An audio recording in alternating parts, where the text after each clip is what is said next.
제주 서부 해안의 한적한 마을. 돌담 하나 사이로 바다와 맞닿은 단독주택이 문재인 전 대통령의 딸 문다혜 씨의 별장입니다. 문 전 대통령을 수사 중인 전주지검이 이곳에서 압수수색에 나선 것은 지난달 30일 오후 4시 반쯤. 검찰 관계자 4명이 진행한 압수수색은 문다혜 씨 측의 연락을 받은 지역 주민이 입회한 가운데 이뤄졌고 불과 10여 분 만에 마무리됐습니다. 얼마나 있다 갔습니까? 집사 안에는 가신데 한 10분 정도? 그럼 뭐 한 10분 정도 있다 나갔다고요? 일단 잠깐 있다가 사진 좀 찍고. 그 안에 사진 찍고 가져간 건 없었어요? 네, 가져간 거 없었어요. 그 가져간 건 없다는 사실랑 있어서 제가 그렇게 받았고. 이곳이 문재인 대통령의 딸 다혜 씨 소유의 주택인데요. 지금은 아무도 없지만 평소에는 공유 민박 형태로 손님들을 받아온 곳으로 알려졌습니다.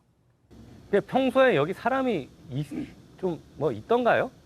평소에 사람 없고 이제 집중하자고 한달 사람이 없으니까 입주가래가지고 누가 연락 와가지고 민박 쓰고 그래가지고 어떤 때는 내부인가 와요. 주민들은 문재인 전 대통령이 올여름에도 이곳에 머물다 갔었고 대통령 재임 기간 중에도 여름 휴가 때 왔었다고 이야기했습니다. 문재인 대통령 보신 적 없으세요? 여름에 휴가 때 가끔 뭐 오십니다. 그 만나 보셨어요? 저는 지나쳐만 봤어요. 문다혜 씨는 이 별장을 문재인 전 대통령의 멘토로 알려진 송기인 신부로부터 지난 2022년 7월 3억 8천만 원에 샀습니다.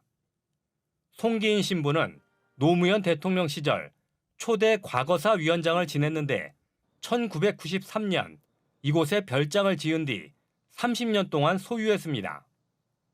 검찰은 뚜렷한 소득이 없었던 문다혜 씨가 제주에 별장을 어떻게 샀는지 자금 출처를 의심하고 있는 것으로 알려졌습니다.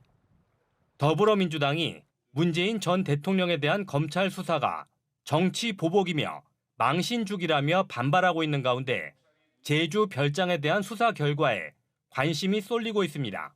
MBC 뉴스 조은우입니다.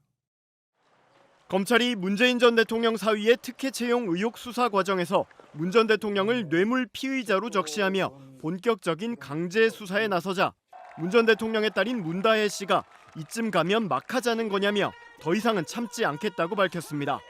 다혜 씨는 자신의 SNS에 문 전 대통령과 손을 잡고 찍은 사진을 올리며 경제 공동체란 말을 만들어서 성공했던지라 다시금 추억의 용어를 소환해서 오더를 준 건가라며 윤석열 대통령을 겨냥해 이같이 말했습니다. 그러면서 그런데 우리는 경제 공동체 아니고 운명 공동체인 가족인데요 라며 가족은 건드리는 거 아닌데 아버지는 엄연히 자연인 신분인데 이쯤 가면 막 하자는 거지요라고 말했습니다. 국정농단 사건 특검 당시 수사팀장이었던 윤석열 대통령이 이른바 경제 공동체라는 법리를 적극 적용했던 것을 언급한 것으로 보입니다. 문 씨는 자택 압수수색 직후인 지난 1일에도 SNS에 드라마 대사를 인용해 그 돌은 누가 던졌을까? 왜 하필 내가 맞았을까? 그것만 되풀이하게 된다고 말했습니다. 문재인 전 대통령도 어제 자신의 SNS에 통도사 메밀밭이라는 짧은 설명을 적은 영상을 올렸습니다. 문 전 대통령은 이 게시물에서 검찰 수사에 대한 직접적인 언급은 하지 않았지만 우산을 든 채 먹구름이 짙게 낀 하늘을 보는 모습에 걱정하는 지지자들의 댓글이 다수 달렸습니다.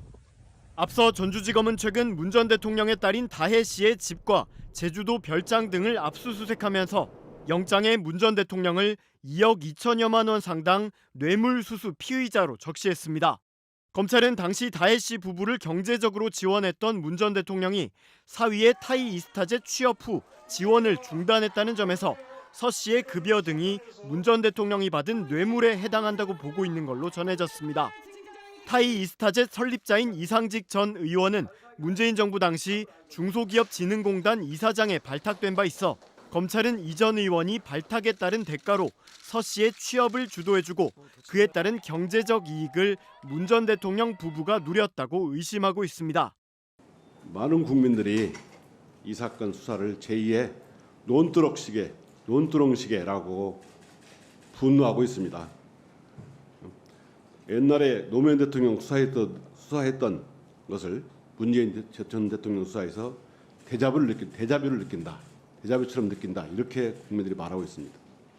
과거 노무현 대통령은 반칙과 특권 없는 세상을 주장하시고 4대 권력기관 개혁을 주장하시다가 퇴임 후에 아들 건호 씨도 6번 소환당하고 또 대통령 본인도 소환조사 당하는 가운데 검찰에서 온갖 모욕을 당하다가 사망한 사실 알고 계시죠? 예. 문재인 대통령께서도 재임 시절에 공수처를 설립하고 검찰의 직접수사 범위를 2대 중요 범죄로 줄이는 등 검찰 개혁의 성과를 냈는데 지금 현재 수사를 받고 있는 거 알고 계시죠? 예, 수사를 받고 있다는 보도를 봤습니다. 보도를 받다고요? 제가 직접 보고받거나 그러지 않았기 때문에 차관실에 보고 안 받았어요? 제가 차관이 구체적으로 사건에 대해서 그렇게 대검 보고받지 차장실에 않습니다. 보고 안 받았습니까? 대검 차장 시절에도 이 사건이 구체적으로 4년간 수사한 겁니다. 보고를 안 받았다고요? 이 사건과 관련해서 제가 구체적으로 직접 보고받았는지는 잘 모르겠습니다. 아니 대검 차장하고 법무부 차관 하셨는데 이 사건이 지금 4년째 수사를 하고 있어요. 윤석열 정권 들어서 지금 2년째 계속 수사하고 있습니다. 보고를 한 번도 안 받았다고요? 말씀이 되는 소리를 하세요.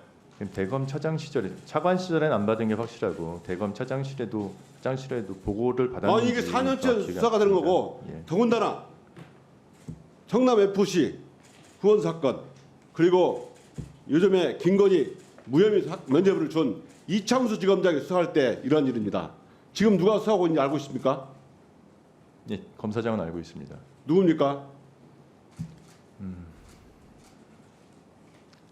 박 검사장인데요. 예. 공교롭게도 두 분 다 윤석열 총장과 가까이 윤석열 사단으로 평가된 사람들입니다. 이 사건 공정하게 수사되겠습니까?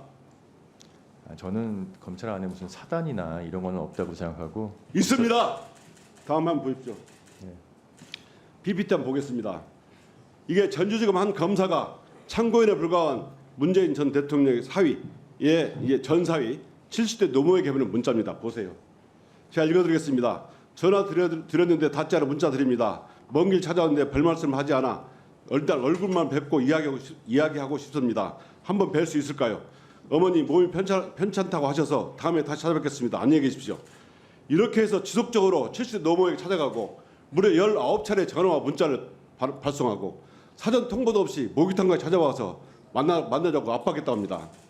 더군다나 이렇게 감싸려다 큰일 난다고 겁박까지 했다고 그래요. 검사가 이렇게 해도 참고인한테 이렇게 되는 겁니까? 이거는 수사가 아니고 스토커 수준입니다. 검찰의 인권보호 수사 규칙이 있습니다. 이것조차 무시하고 이렇게 참고인에까지 스토커식 수사를 해도 되겠습니까? 더 보겠습니다. 사건과 아무 관계 없는 초등학생 손자의 아이패드를 압수하고 지금 7달째 돌려주지 않고 있습니다. 초등학생 학생은 누가 어떻게 숙제를 합니까? 7수 넘어가 2017년까지 사용한 휴대폰을 가져가서 또 태국 거주 대통령 딸 가족이 거주할 집을 소개해준 공인중개사에 대해서 일시 귀국했다고 해서 출금지하고 압수수색하고 또 지역과 관계가 없는 어머니 매형들까지 소환 통보를 하고 더 심각한 것은 문다혜 씨 집 압수수색하면서 변호인이 도착하기 전에 이미 실시간으로 보도가 됐다는 겁니다. 이렇게 아무 관련이 없는 다혜 씨 금융거래 내역을 흘려서 망신주기하고 수사하고 이게 공정합니까? 저는 노무현 논두렁 시계대 2탄으로 봅니다. 이 사건 공정하다고 생각하십니까? 제가 지금 현재 수사가 진행 중인 내용에 대해서 제가 정확히 보고를 받지 못하기 때문에 보고를 계속 받았잖아요. 아니 제가 차관 온 뒤로 보고를 받은 전혀 없습니다. 이 사건에 대해서 아니 이 사건에 그 보도도 안 받습니까? 보도는 받습니다. 보도는 왜 받습니까? 보도를 보고 말씀드리면은 지금 위원님께서 말씀하시는 사실관계에 대해서 전주지검에서는 상당 부분 사실과 다르다고 또 입장을 표명한 것으로 알고 있고 어떤 점이 사실과 다릅니까? 지금 아이패드의 압수 부분에 대해서도 사실과 다르다고 하고 또 그 목욕탕에 지금 찾아갔던 부분에 대해서도 사실과 다르다고 입장을 발표한 것으로 알고 있습니다. 지금 안 차장을 찾아갔다고 했습니까? 하겠습니까? 근데 그 경위가 약간 좀 다른 것 같습니다. 자, 경위가 달라도 목욕탕에 간 것은 맞잖아요. 참고인에 대해서 이렇게 검사가 직접 70노모를 찾아가서 수사하는 경우가 있습니까? 저는 하다하다 이런 경우 처음 봤습니다.